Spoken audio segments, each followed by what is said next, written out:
All right, we are live.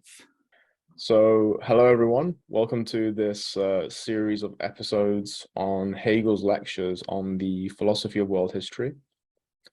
I'm Ahilleas. I'm a philosopher. I've got a PhD in philosophy on Hegel's science of logic, and I'm very passionate about Hegel, and I I thought this was a worthwhile series doing. Philip? Yes, hello. I am. My name is Philip Nicholas. I, like Ahilleas, recently took a PhD in philosophy, and it was also on Hegel and the science of logic. And Represent. yeah, so we're both, from Warwick. That's where we met and cultivated our deep bond. And we've worked a lot together, hosting conferences, organizing conferences, and even editing journals together. And That's so right. we've put up with each other quite a bit. Yeah. Yeah, and we've chatted a lot about Hegel over these Yes, last few years. we have indeed. And Helios had this idea of doing something on Hegel's lectures on history. Yeah, I think it came out of his conception of Indian history. I think that's where he kind of started out with. yeah. Uh, There was this call for papers. There's this Brazilian journal that's doing this series, and they had this call for papers on Hegel in India, like a sort of a rethinking thing. And I started looking into that, and then I thought this was really because I'd never read the lectures on world history. I was much more interested on the the the the very abstract metaphysics of Hegel in the science of logic. But I think it's a fascinating text to read. So I thought it was worthwhile doing. So I guess maybe we could say a bit about why we think it's worthwhile, because in respects, so I'm not sure what many people have kind of experience they've had with the lectures on world history, because on the one hand, it's probably Hegel's most accessible writing, because it's not very abstract and it deals with very concrete phenomena. it's in And lectures, right? yeah, exactly, and it's lectures as well, so it's easier to read. My general impression is that many people come to Hegel through this. Regardless, I'm generally quite interested in divulging Hegel to the general public. I think he's a fascinating thinker, and it's unfortunate that he's so hard to read. Anyway, so I thought the lectures on world history would be a great to get people into his thinking. The reason why I think they're fascinating is because they present a view of history as as a development of progress, and that's just from an academic point of view. That's a very unpopular thing to think. Generally, people don't want to put things in terms of progress. This has usually got to do with certain other theoretical commitments like cultural relativism or moral relativism. People don't Yeah. want to state that something is better than something else, by assuming that this is sort of the standard. Hegel sort of really cuts across all of that, and he wants to say that there is progress. And in and of itself, I think someone that wants to make that point is worth studying. Yeah, and it's not just like so it's not a kind of a particular value of standard, right? That Hegel is kind of trying to get across. It's that whenever we do history and have the kind of activity we call history, which is always in the present, right? Looking back in the past, and we will talk about later how we always have to bring with us our own values in the present in order to do history. If you don't bring with you what you have in your present, there is no past in a way. So it's not so much that there is a particular value that's, this culture is better than the other one, and stuff like that, but just thinking in terms of history and historical development is to think things in a progressive way. is to understand things progressively. Even when things go to shit, when things go, to hell, things go terrible, catastrophe, that still would be a progress, because you're thinking of it in terms of, this followed from that, this and there. And then we learn, okay, from this, from the wider context, how it all panned out and so on. Yeah. Right. Yeah. And I mean, just to give people something to hold on to, but until we get there, the general criterion that Hegel is concerned with is freedom, right? So it's the progress of freedom, the progress of people's self-understanding of themselves as free. Yeah. Don't spoil it, man. One thing I think we should say before we start, though, is like a kind of disclaimer. So Hegel's lectures on world history have also come under intense criticism in the last few years, because he's basically accused of Eurocentrism, because the sort of Eastern and African civilizations are sort of placed towards near the, let's say, the bottom end of freedom, and it's only sort of in Enlightenment Europe, 1819 Germany, that he thinks people have properly grasped freedom. And so, he thinks that there are certain civilizations that mark stages of progress, right? So you've got China, ancient India, Persia, Egypt, Greece, etc., etc. There is a lot of literature on how good Hegel is in his history, on how fair his accounts of different civilizations is. We are not going to get involved with that. We are not sort of historians of China or of India or of any of these civilizations. We are primarily interested in the philosophical material, in the reasons that Hegel gives for why, what is it about China, regardless of whether it actually represents China, that designates it as the starting point for world history, and so on and so forth. So really, our aim is to discern the philosophical arguments and to try and give a coherent, to try and see if it's coherent, I suppose, right? Yeah, exactly. And whether I agree completely, whether or not Hegel was right about what he thought was Indian or what he thought was Chinese, Persian, whatever, right, or Egyptian, isn't really a concern for us, but it is really what is the philosophical values or framework, or what he sees there, what kind of philosophical role these moments play in the wider progression. That's what's interesting for us, and if it is indeed coherent, right? Yeah. So this reminded me of something we probably should mention as well, and that is that Hegel is kind of regarded as the first philosopher who makes history kind of a key thing in philosophy, right? And a serious concern and interest for philosophical thinking, not just in a haphazard way of what came before, but seeing, being interested in other cultures, and you might say that it's Eurocentric, that is what kind of the critique forms that kind of critique, but he did spread around his mind and looked at all these different things and tries to fit a place for kind of everybody, right? Yeah. And he thinks there is something special about everybody, and that there is an emphasis, a unique individual, like specific emphasis on these different cultures that, they might not explicate freedom as well as some other things that happen later on, but they still do explicate freedom in some sense. Yeah, they play an important role in the progression of the human spirit. Yeah. So like history becomes important in philosophy after Hegel.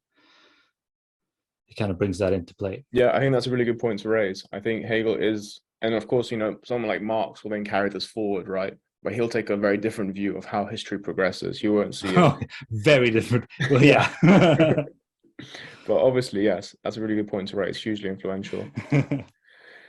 Okay, so should we get started? Yeah, let's dig in. So our plan is just to so what we have planned for today is just to look over the very introduction of the introduction, which is types of treatment of history, where Hegel goes over the original history, reflective history, and then the philosophical history, right? We're just going to talk about those three things, which is the first thing Hegel talks about. He kind of gives us the lay of the land, and we're going to discuss that together here today. Yeah, maybe just to point out, we'll be using the Peter Hodgson translation of the 1822-23 lectures on the philosophy of world history. This is an Oxford University Press sort of commissioned translation. It's the only one that's translated into English. I don't know if they have other translations in the pipeline. Hegel gave many more lectures on the philosophy of world history, I think 5 more. But this is the one that's available in its totality in English, and this is the one that we'll be using. You can find it online. We will put down the full bibliography in the description. Yeah. Yes. Yeah. We will also be. Yeah. Good. Okay. Okay then. So let's begin then with original history. Right. And what's special about original history is that it is history that is told by someone who was there at the event or was a significant player in the society when something was happening. So, for example, he gives the example of Herodotus, the father of history. We've got the dates here. He lived between 484 and 425, and he wrote about the Greek-Persian Wars, which were between 499 and 449. So he was very much a contemporary of the wars. I don't know if he fought in the wars, but he was in Athens when people were talking about it, when events were happening. Yeah. And I think that's probably the most fundamental thing about original history. Yeah, somebody who's there in the present and writing about it, right? Yeah. And Hegel then talks about this, how in writing about it, the material becomes, transformed. It stops being this thing that just is done amongst people, but it gets turned into this intellectual content, right? And so it becomes encapsulated within memory. Yeah, there's that wonderful quote that you shared with me earlier. I think this is actually a good point for us to talk about the kinds of things that Hegel values as sources for world history. He makes the point of discarding poetry, legends, folk songs, and preferring prose writing.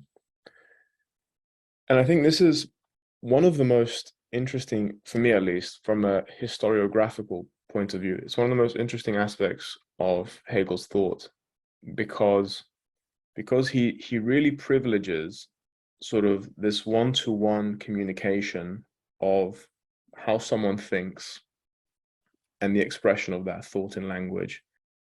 So he says poems do not belong here, either because they lack historical truth, they do not belong as their content determinate actuality.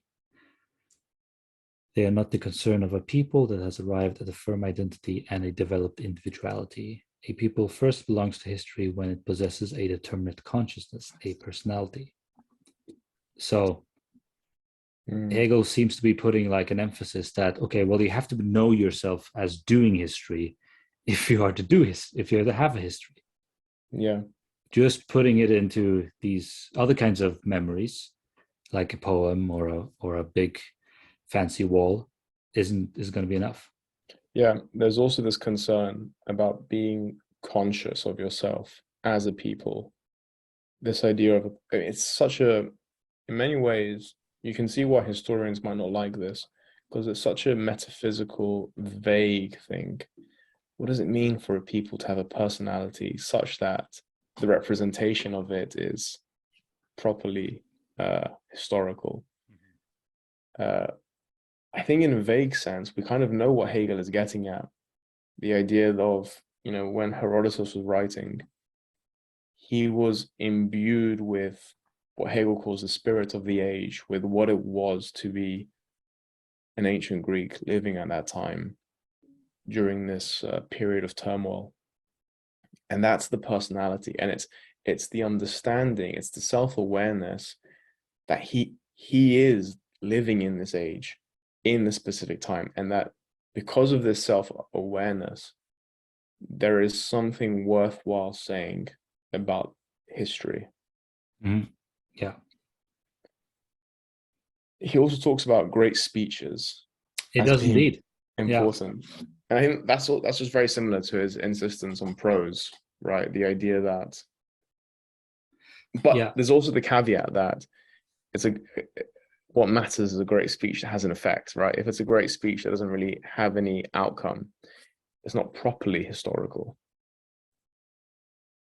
Well, it's in speeches that things of the state level kind of become expressed and decided, or the decision of a state level becomes expressed and decided. One thing I wanted to bring up is that, okay, Hegel talks about these ancient people, but original history is happening all the time, right? So, people living in Hegel's time there is also original history happening then, because people are reporting about current events. And right now, we have the Ukraine war, and people are reporting about that.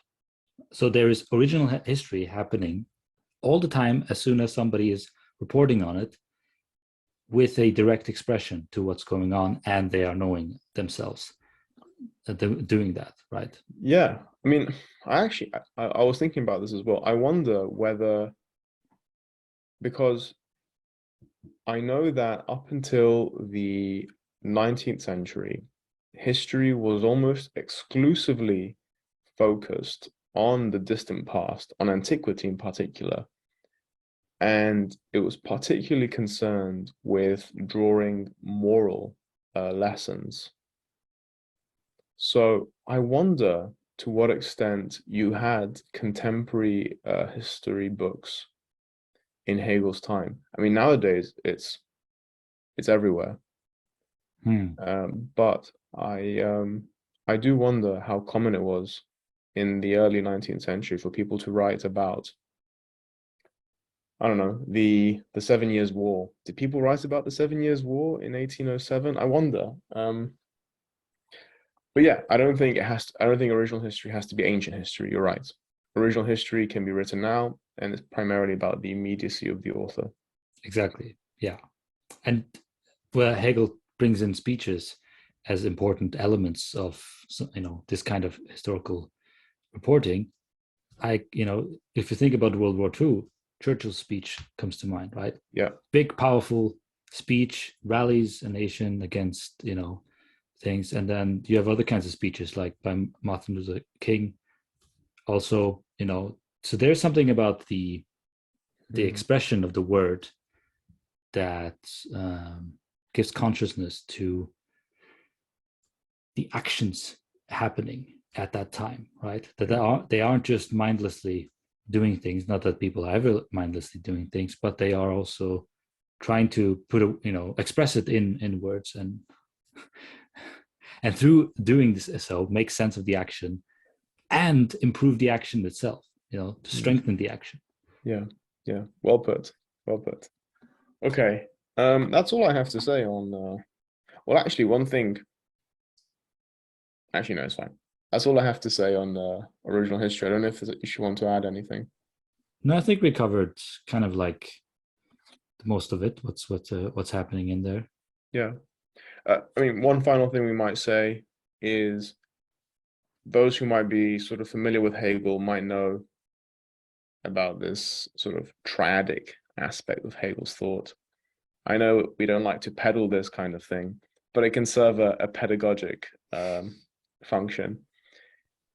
It's obviously an aspect of Hegel's philosophy that the first moment or the first aspect of a concept is first immediate. It's in its immediacy. And this is clearly what Hegel was trying to capture with original history. It's the idea of the immediacy of the author with respect to the events. And then we get the second moment in this concept, which is reflective history, right? Which is basically when an author is looking back on a time period that is not their own and is trying to write about it. I guess in that sense, it's kind of reflective. Yeah. And this also ties in nicely with Hegel's own logic, right? Which is, in the science of logic, you have, it starts with the most immediate of the concept, as you said, being. Then being turns into essence. Essence is where reflection is developed. And reflection is all about the being that has passed, right? The being that is no longer able to be. Very nicely put. And that is exactly what reflective history probably proper, right, as we commonly know it, really is, right? It's about the being that has passed. Or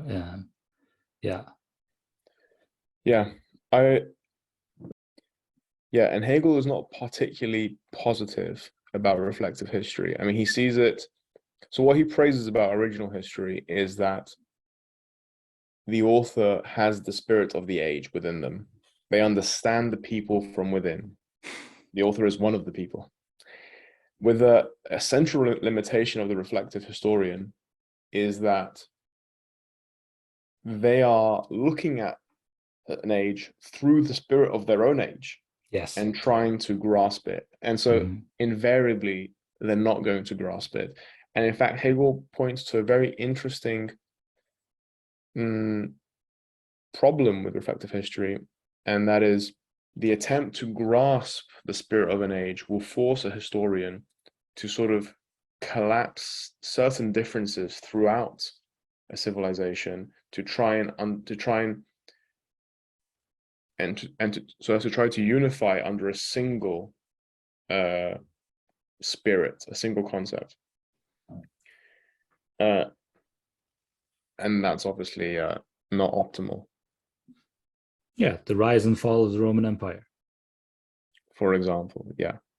The Roman civilization was more than the empire. It was a big part of it, sure, but there was also food, how people paid their bills, how they got their cheap grain from Egypt, etc., right? Yeah. Much sort of the history of nowadays, I think you see a lot of books like this, like The Decline and Fall of the Roman Empire, or the role of X in the decline of something, or it's all trying to understand an entire age through a phenomena or through a certain cultural aspect. And the reason why we do that is because we are necessarily stuck in our viewpoint and unable to grasp their viewpoint. I mean, one thing that Hegel really criticizes is the sort of pragmatic aspect of history, where people try to look at history to get moral guidelines. Right. And he says, well, this is just pointless because every event is hugely context dependent. And so anything that you think you're going to learn from, I don't know, from what that general did in that battle or what that politician did in that political crisis will not apply to your situation because, one, it's a completely different spirit, there's a different age going on. And two, you're not privy to the myriad individualities that are taking place that mean that things go in a certain way. One thing that he said that was really interesting, and I wanted to ask you about it because you're very big on the philosophy of right, is this idea that he says the moral law is learned from simple interests and private circumstances. He doesn't need to look at history to grasp the moral law. I wonder if you could elucidate that a bit. Well, I think what springs to mind there is that we necessarily live in a society, and the society we live in because that society sustains itself through a behavior that reinforces that society. And so, in other words, we are embodied in an ethical life, and we necessarily have to know kind of basically what's good to do and what's bad. Historical examples are just that, examples, right? They don't really tell us what we already didn't know, because we came to know much more pragmatically than the pragmatic history. and that is through our upbringing with the people around us, our parents, friends, school, etc., the culture, and so on. Okay. And these are just better because they're simpler. They are more immediate. They kind of they latch onto us, right? In a way, barnacles latch onto whales, right? It's just symbiotic. Like they help each other. It's a way good values kind of attach themselves in our being, and it's a mutual supportive relationship, right? And that is how this kind of society lives on and prospers and goes on, and enforces itself. So that's what comes to my mind thinking about that from that statement. Okay, interesting. Yeah. We might also say, like, speaking of reflective history. Yeah. As we've been saying, it's a time that's passed and so on, and so there is a kind of necessarily historians have to be selective about what they, focus on, what they pick out, because they can't pick out everything because they are no longer in the immediacy. They're no longer in the being. This is the advantage the original historian has, which is, Thucydides or whoever, they kind of become themselves a historical object by being concretely in that time, right? And this is something the reflective historian is unable to do because they have to manifest whatever it is they're doing in a hypothetical sense, right? Yeah. They're talking about something that may not have anything to do whatsoever with their living situation. Yeah, though one thing that I was thinking about as I was reading these sections was something that I hear often from contemporary historians. Most recently, I heard it on Dan Carlin's podcast on the Gaelic Wars. So there he uses Julius Caesar's basically war diaries to discuss what happened since. And that's an example of original history. But something that Dan Carlin will always warn us about is because it's original history, because it's immediate, it's the best image we're ever going to get of these events. But at the same time, because it's written by Julius Caesar, we should also be wary of believing everything that we read in it. So original history seems to offer this double-edged sword that you might think reflective history. So reflective history, I guess, also has the opposite thing, its own double-edged sword. It's detached from the events and so gains a certain impartiality. Yeah.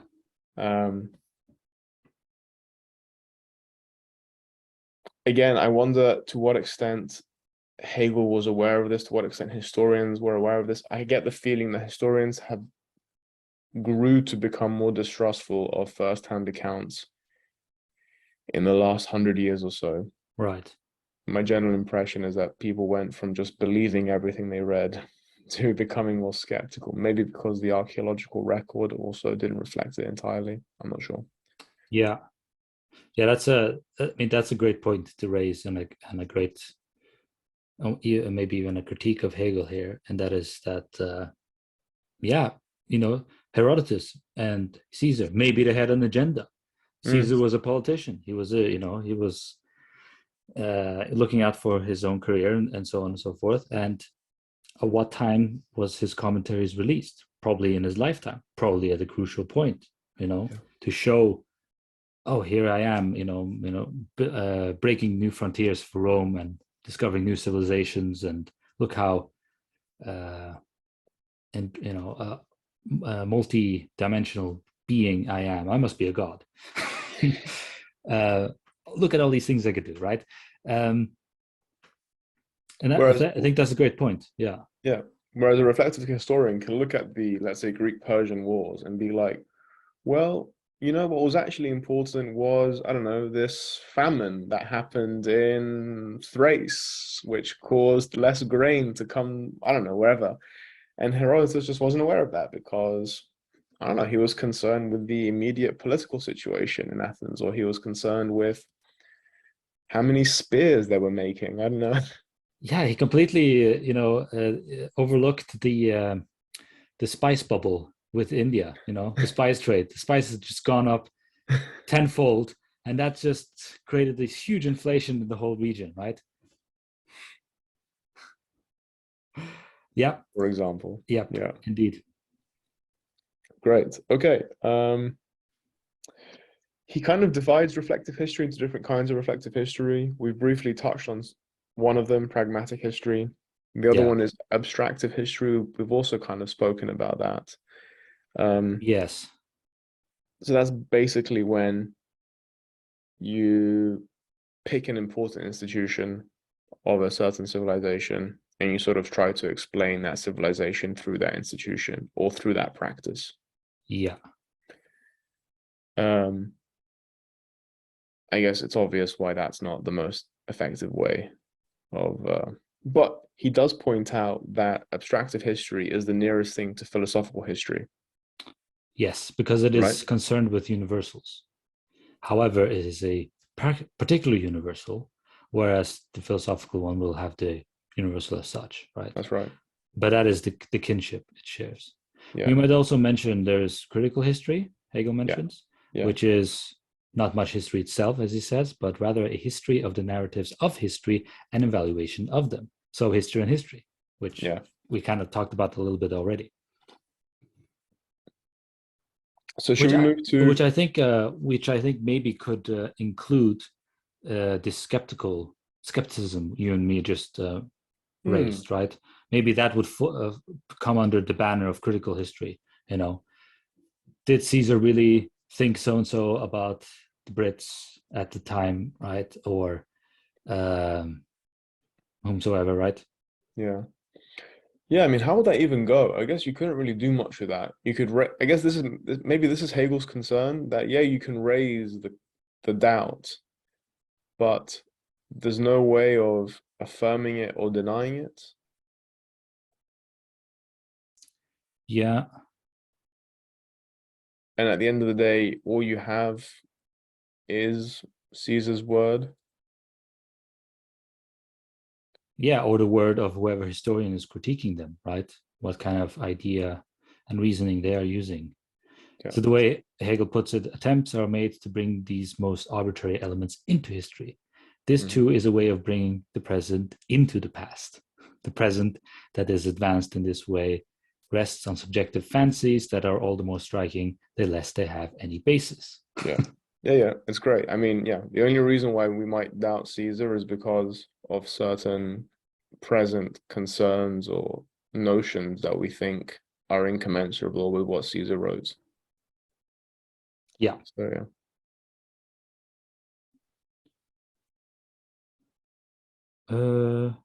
yeah, I think anything else you want to add to reflective history? No, I think we've reflected enough. I think we have reflected enough, indeed. So let's move on to the final one. Yeah, what we're all here for. Yeah, philosophical world history. Philosophical world history, yeah. And this is where he starts talking about world history, right? Yeah. He then hasn't said world history yet in the other ones. Those are just history. Yeah, that is correct, yeah. And then we sort of get some meat. He tells us that the subject matter of philosophical world history is the concrete universal. Mm-hmm. What is the concrete universal? You know, it's I think one way that I've understood it is it's the spirit of a people and its historic manifestation through certain particularities, be it institutions, be it artistic practice, be it religion. Mm-hmm. What do you think? I would agree with everything you said, but I think also there has to be more to it, because then that would just collapse back into reflective history, right? We can include in our thinking about the Roman Empire, you know, its history, aesthetics, the politics and economics and so on and so forth. But I think for world history, it has to already be a totality in the sense that, okay, we're looking at Roman history from our vantage point. And so we are already kind of constructing a connection between our own time and the Roman time as we see it and as it speaks to us. Okay. So I think maybe this isn't put out like spelled out in Hegel, but I see that has to be ultimately the case. It cannot just be something located to a particular epoch, but that epoch included with the reflection of it from the present. Right. Okay. So there's an element of reflective history within philosophical world history. Yes, but it's a moment of world history. Okay. Yeah. So we have to be at a position where we can look back, survey the whole of history, and see it as being part of a progress that leads that leads to us. Yes, I think that's why he talks about it in terms of the guide, right? If something is guiding the Roman civilization, the Greek civilization, etc., well, it's clearly moving towards something that, because those civilizations are past. So what it has moved towards is a step towards us, where we are right now. Right. And this has to be implicit in world history. So before we maybe go into more depth here, it might be worth noting what someone else might think. So, Hegel is saying, well, there needs to be some kind of reason for why history develops in the way that it does. Of course, another viewpoint might just be, well, it just develops that way, and there's no overarching reason, just a series of events. Why do we go from Egypt to Greece, to use the move that Hegel understands as being a significant step in world history? Someone might say, well, because of such and such events. What's significant about what Hegel wants to do is he wants to say, no, there is this overarching principle that is that all these events occurred, they're all significant within history, but he says the externality of the events, the brute fact of the event is not enough to explain of history. What you have to grasp is the rational aspect of history, the inner necessity of why things happen, which is something that has to be presupposed in the previous modes of history. So maybe it's not yet presupposed in original history, but it's certainly presupposed in reflective history. The rationality of events. Yes. I'm not sure it necessarily is. And I think that's actually one of his concerns with reflective history. That well, it's not a rationality of events in their totality. That is what world history is doing, but it's the rationality of the particular events, how this lead to that, and so on and so forth, various different emperors doing this and that, which led to the economic collapse of the other guys, etc. Right? Yeah. But there is a very restricted sense of rationality there, implicit, being used to, as a sense-making tool. Yeah, that's really good. Yeah, and I think Hegel is especially praiseworthy of that when these things pick out what he calls the spiritual principle of a civilization. So it's not enough to talk about how government and art in a civilization played a certain role in its development. This would just be external considerations. The important thing is to see how both of these activities are part of a spiritual principle, that they're manifestations of the same. That was the word we used in the beginning, the personality of an age, the self-consciousness, the self-awareness of that civilization. That's when you get real philosophical world history, when you've pinpointed the inner spiritual principle of events. of institutions, of practices, of whatever. Yeah, and so in a way, it's almost like you come to know somebody, right? Yeah. When you're delving into history, the Greeks, you see as Greek sculpture, Greek poetry, Greek drama, Greek warfare, no rights for women, slaves are furniture, right? All of these things together gives you a sense of what it's like to be a Greek at that time, right? Yeah. So it's personality, I think, in that way. And then with the Romans, equally, plumbing. Tells us everything we need to know about them. So it's a great Roman A innovation. civilization concerned with plumbing.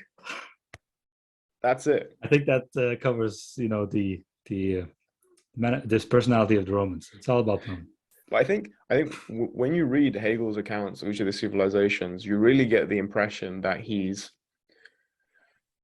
what's that acting? He's method acting almost. He's really trying to get into their mindset, into their shoes, as it were, because he talks about so many aspects of each of the civilizations, as you said. So yeah, completely. That's personality, and it's hard to grasp, it's hard to hold, but it's also something that seems to be there. There seems to be such a personality, and that seems to be significant. Yeah, I mean, what we were talking about, the Greeks, ancient Greeks. We have a sense of who they were and what they were up to, and that personality can be split off into even more specific personalities. Because you had the Mycenaean period, right? That is a different thing from the classical one, with the time of Plato and so on. And then you had the Hellenic period with Alexander. So you can take the rough, vague sense and make it more specific. But you cannot point to just one thing and say, yes, this is the Greeks. It's the pottery, or it's the plumbing, or it's the drama, right? That would be the reflective. That would be slipping back into the reflective thing. Yeah, abstractive, reflective history. Yeah. This is also the section where Hegel introduces the idea of world history as a succession of stages, which is very typical in his philosophy. So the idea is that each of these civilizations marks a new step in the progression of world history.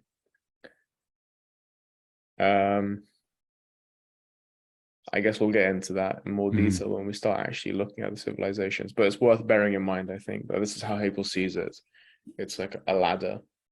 Yeah, it's if you think of, okay, there is reason at work in history, it must be the sense in which this thing that we do in different epochs and societies constitute moments of something that's, you could almost say, alive, right? The way in which reason guides helps to determine how the way things move and go. Without determining is probably too strong. He does use guide, right? He does use the word guide, yeah. Yeah. Now, I do want to bring out something a bit radical here, which Hegel also says.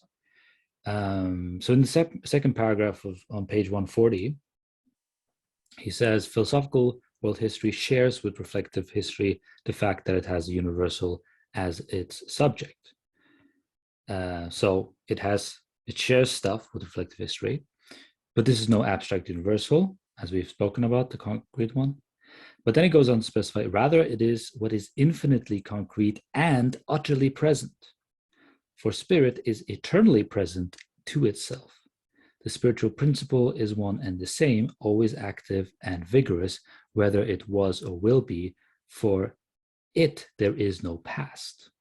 That sounds very jarring, given we are dealing with history, which is kind of like, if something is not about the past or in the past, right? That seems like the meat and potatoes, the business of history is like that. But Hegel says, no. At its high point, at what it really is, fully explicated, there is no past. Right.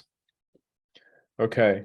So how do you make sense of that? Yeah.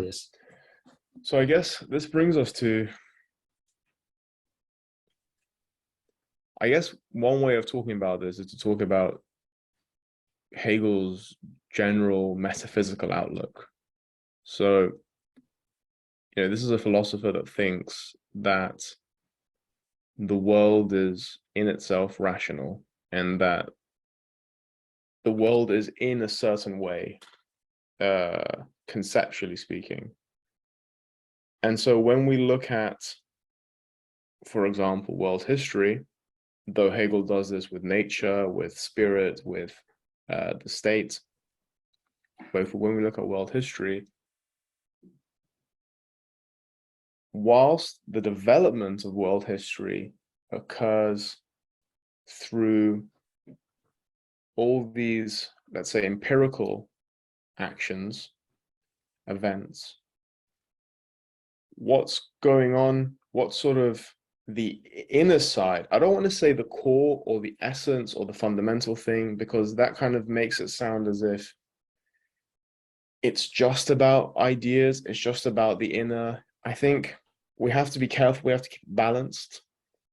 But what the inner principle of these ideas is the sort of the rationality of reality.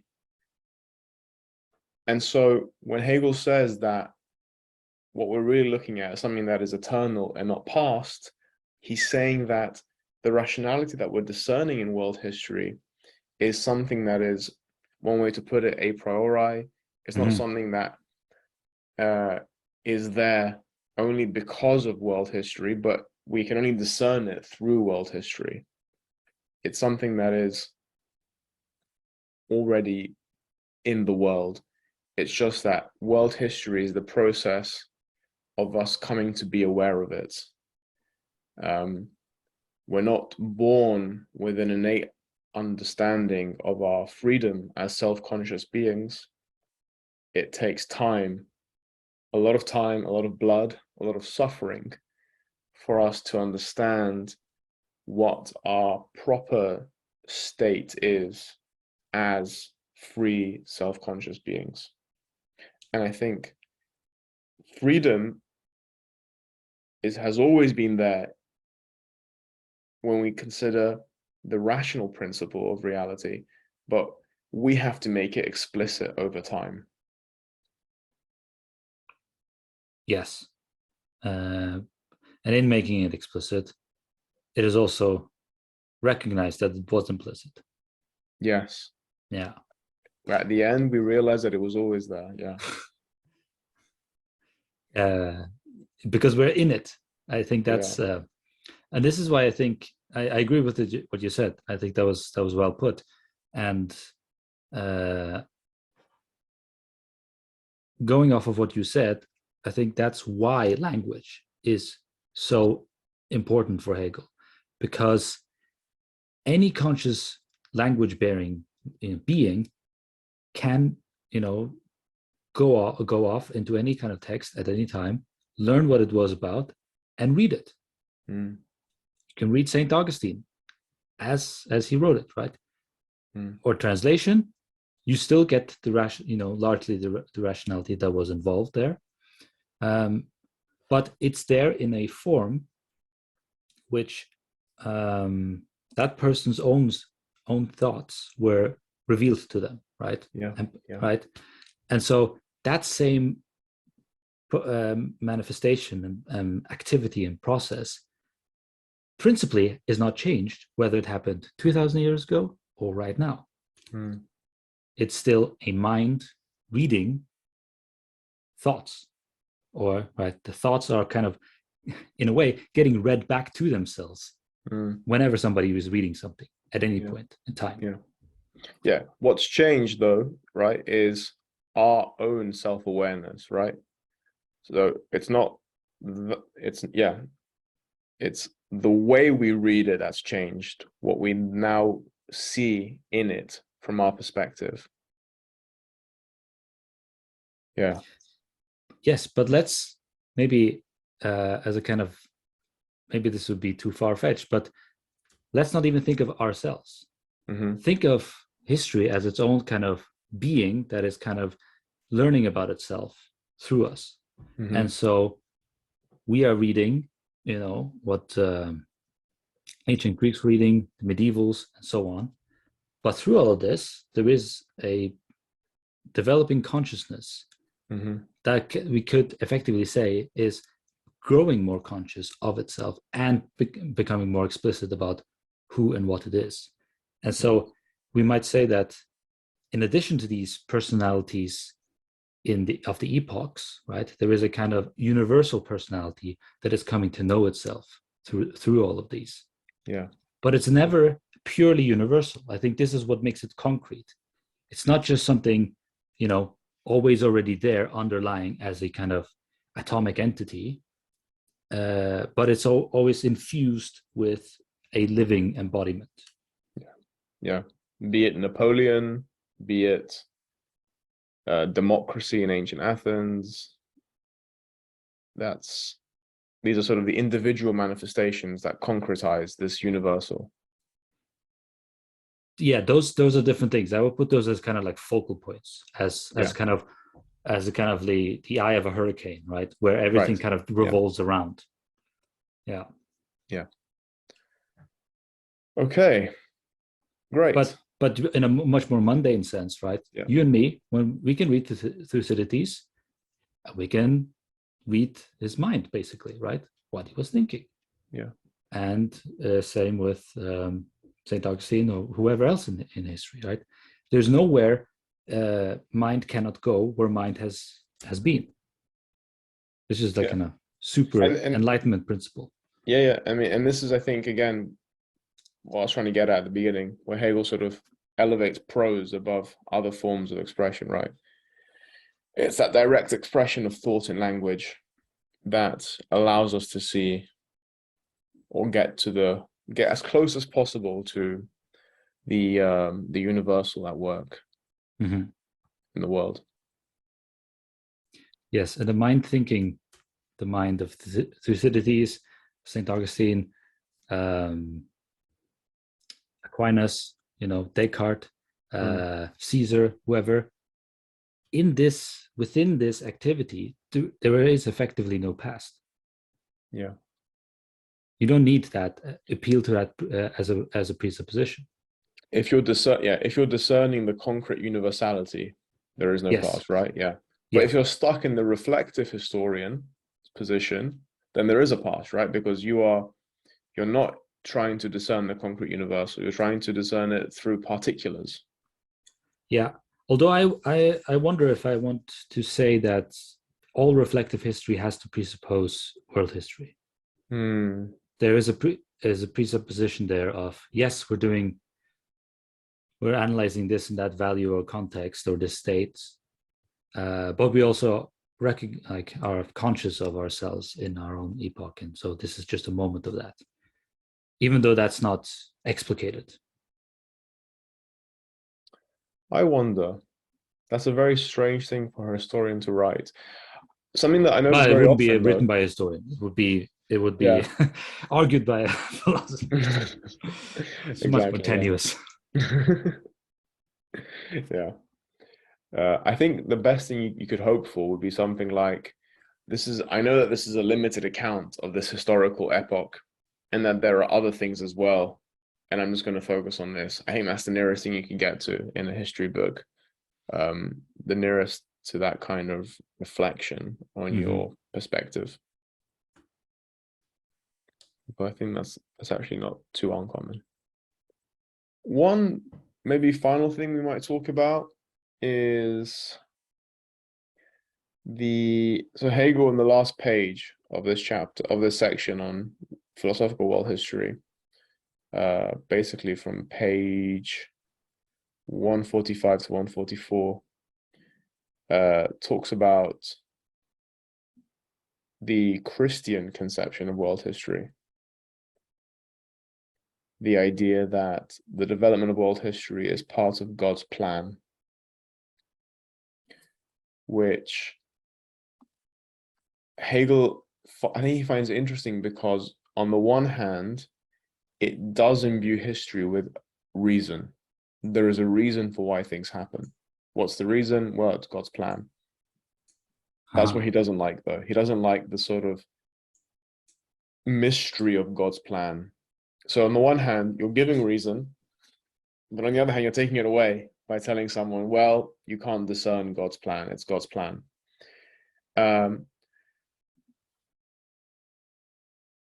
So he tries to explain philosophical world history by giving a certain conception of Christianity where the reason of God is discernible. And I think basically it's the classic Hegelian trope of collapsing the idea with God, or the absolute with God. Yeah. So maybe before that, I feel like that needs a little bit of a disclaimer, because Yeah.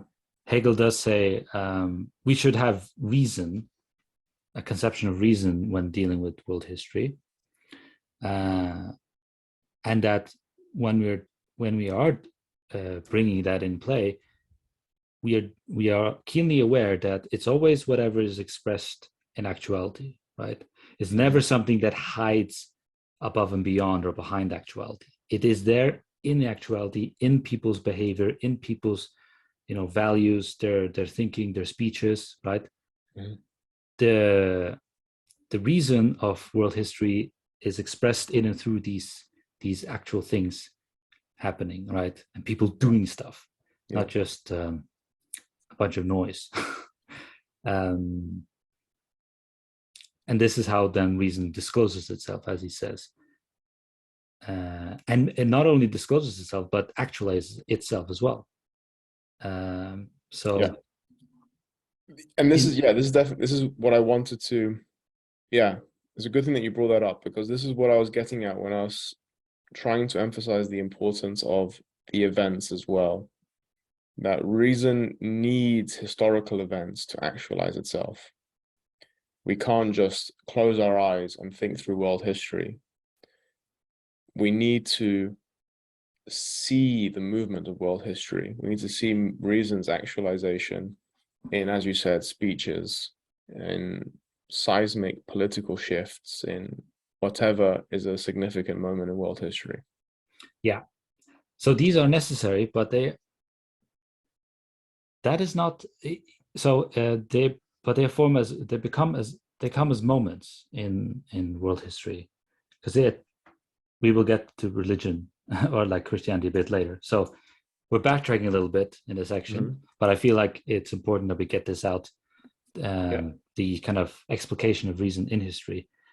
So as we are making connection between, rationality of events and the events themselves, the events need to be there, and yet the events aren't the main thing. Because he writes on page 143, however, in its vocation as spiritual being and in its efficacy, it founders and presents the spectacle of itself as spiritual activity that seeks not deeds, Werke, but living activity. For its aim is not deeds, but its own activity. So what do you take to be the activity there? What is Hegel really pointing to? Well, it must be the gradual awareness of itself, the gradual development of its self-awareness. In very broad strokes, I think. Yeah, I think it's the historical activity itself. It's the doing of history. Yeah, I mean, it brings to its own consciousness a greater consciousness of itself. Yeah, I guess Hegel wants to say, look, it's all well and good to know the details of historical events, but a philosophical standpoint on history needs to look at how these events are part of reason's progress to its self-understanding. Yes, and on top of that, that very understanding of its own self-understanding, so on, itself has to be brought into, brought out in history, right? It isn't something that's there from the beginning as a kind of, a department of world history started out in ancient Athens, and since then it's been going on. No, it kind of had to emerge out of implicitness and immediacy. Yeah. So it is itself something that follows follows a historical evolution. Yeah, good. I think like much of Hegel's philosophy, it's a necessarily retrospective activity. You have to reason implicitly reaches its self-awareness in the modern age, and then we have to explicitly become aware of that by looking back. Yes, but in the looking back, it is a looking back. It's a doing of some sort, right? And that's why I think he emphasizes. He writes living activity. Ah, I see. Okay. Yeah, I understood living as just like a synonym for just dialectical development. Okay, I see. Yeah, okay, that could be another rendition of it. Yeah, but I can see how you read it as well. I think both readings get at the same point though. Ultimately. So in favor of my position of living activity as actual living, I think it ties in with what he writes a few lines up, and that the labor of spirit here in coming to know itself recognizes that these different epochs emerge out of the ruins of another one and so on, right? And it reworks materials and so on. But that all of this, he says, its labor is thus merely that of preparing heightened enjoyments. So there is something about what the doing of history that leads to a kind of activity of history that becomes greater. So there is a progression directly from the whatever happened in history to world history as an activity that people started doing at the beginning of 19th century. Yeah. Which we implicitly have further developed by getting more incessantly obsessed about all the different cultures and their different personalities, and then weaving it all into a bigger tapestry of what human beings got up to. and we're greatly enjoying ourselves right now. Yes, so, indeed, we are. Hegel's right. Yeah. That's the moral of this series, that Hegel was right. But it's not morality. It's just a contingent moment. It's not the substance and not the why. And so, to go back into the discussion of Christianity, which you started, Ahilleas. So Hegel says, if we do not bring with us a conception of reason, then we must at least bring that of faith. The faith that there is an actual causality in history and that intelligence and spirit are not given over to chance.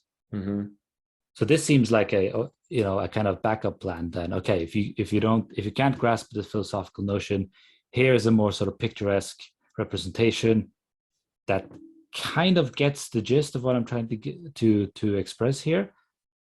But it shouldn't. I don't think Hegel wants us to take this literally.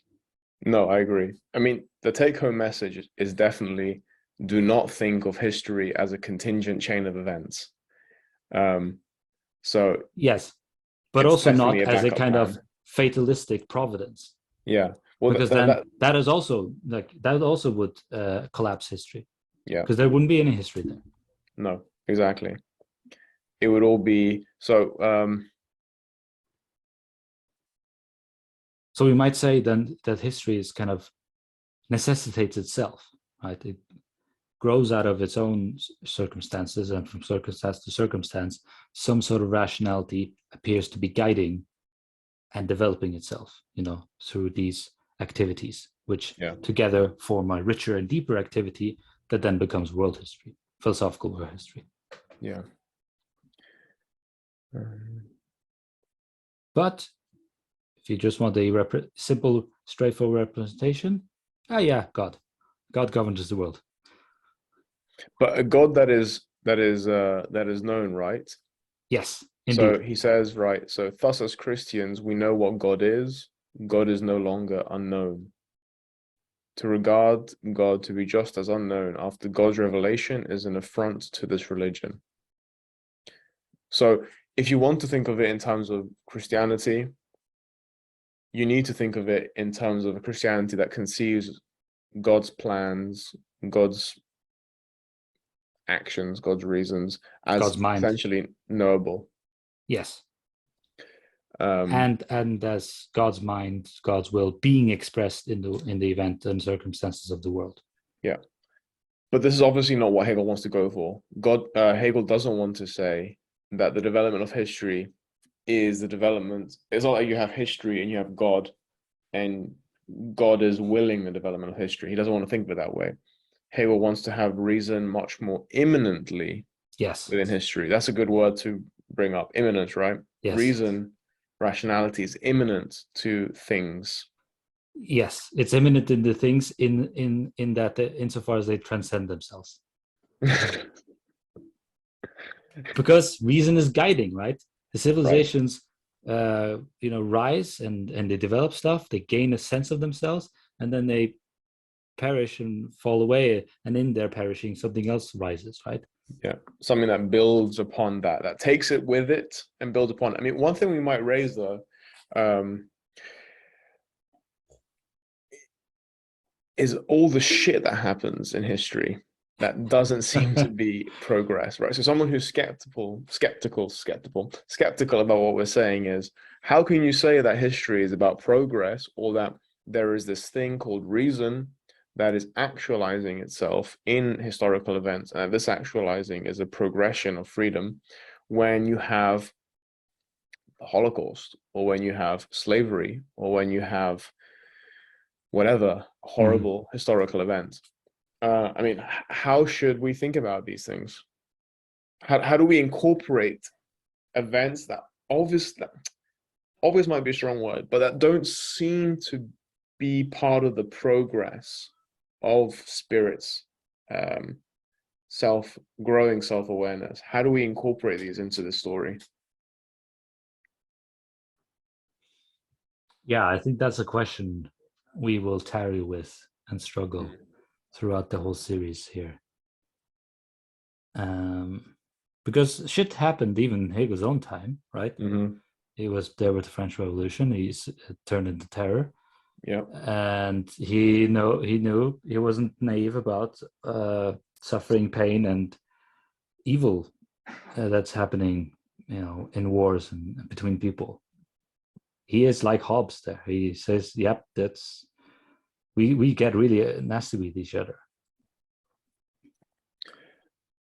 So I don't have an answer to or a response to that right now. But I think it's a good question, something we need to keep in mind as we dig deeper into this. I think there's a really beautiful paragraph on page 143, and I think it really reflects a certain humility that Hegel has.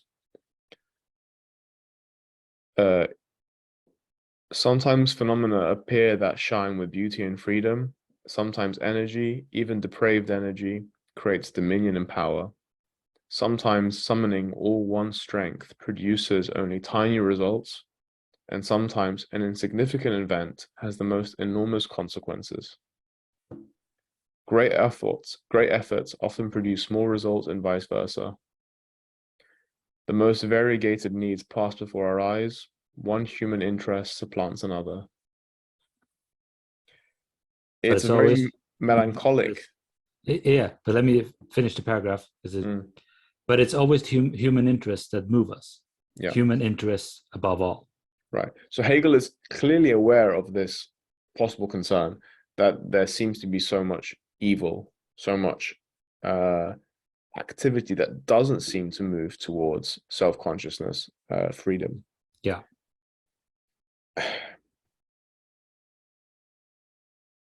What I really like about this paragraph is it points to the kinds of objections that people would raise to Hegel's philosophy. It would point to things like, how can you say that there is reason in the world when the most insignificant event causes something huge, and when constant effort to do something doesn't cause anything.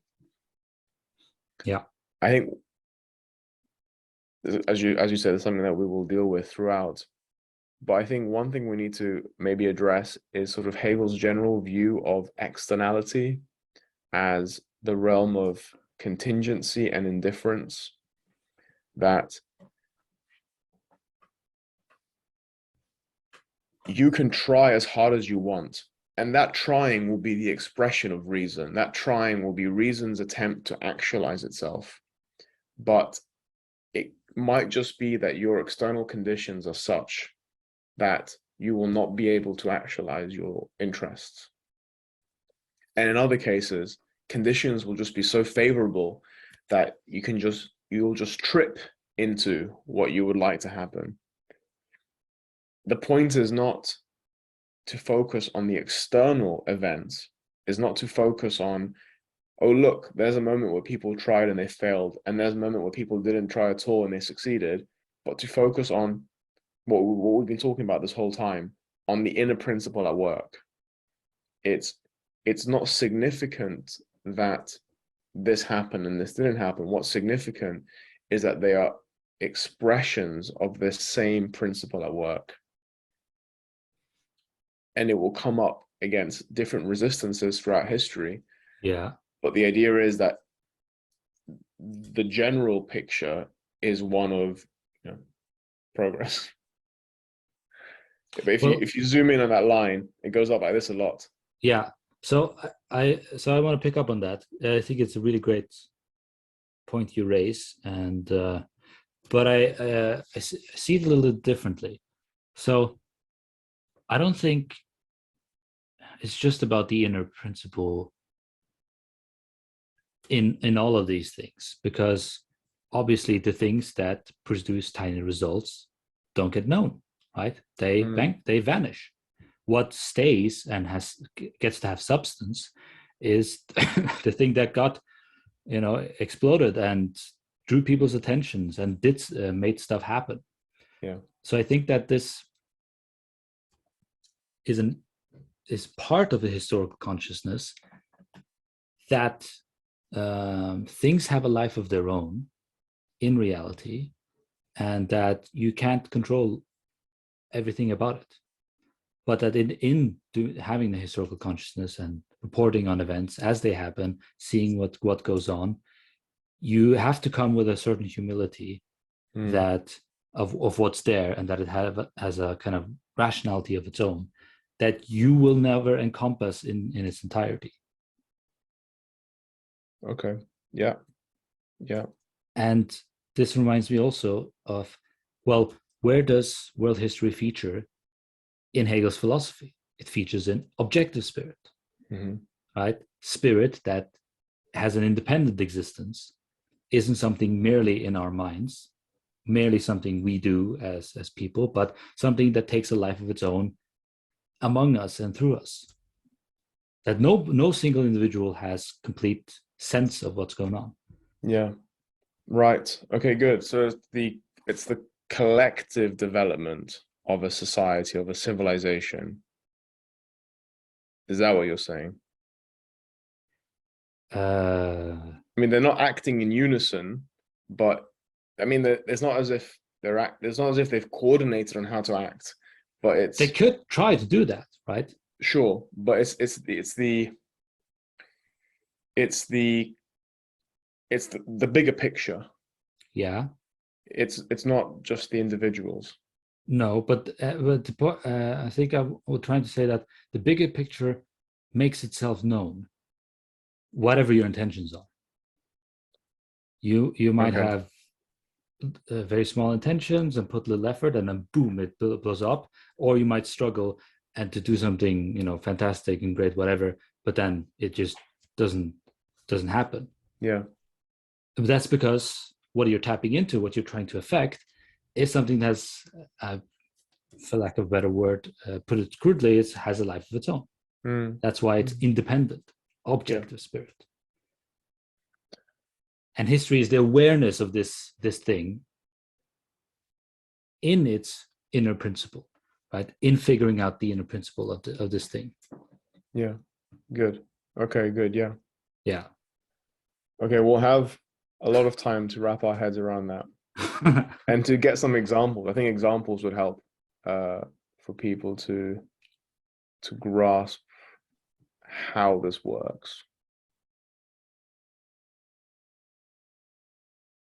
But we'll get to that in the future. We made a good start here. Yeah, made a very, very strong start. I wasn't expecting it to last this long, I have to say. Well, you see, there you go. This is exactly what I was talking about, objective spirit. It You just happens. come in with certain intentions and thinking, yeah, I put in this much of effort and whatever. And then something else, happens between us. And Something magical. it's just something, yeah, something neither of us were expecting, as it usually happens. Okay, so I guess that's all we're going to say today. I mean, so next time we're going to be talking about the next section, which is the idea of human freedom. Yes, yeah, which follows nicely. Yeah, so we've been touching on that on and off in this episode, but it looks like it's going to be the more central topic for the next one. Yeah, which is kind of like the one content that is actually developing itself, right? Because we've been speaking about something that's explicating itself and the rationality, the inner principle, whatever. But for Hegel, as you said at the beginning, it's really freedom that's being developed in and all through all of this. And we might also want to say that at the final paragraph of this section, after Hegel's talked about Christianity and God, he then qualifies, but what I really mean by God is what we philosophically call the idea.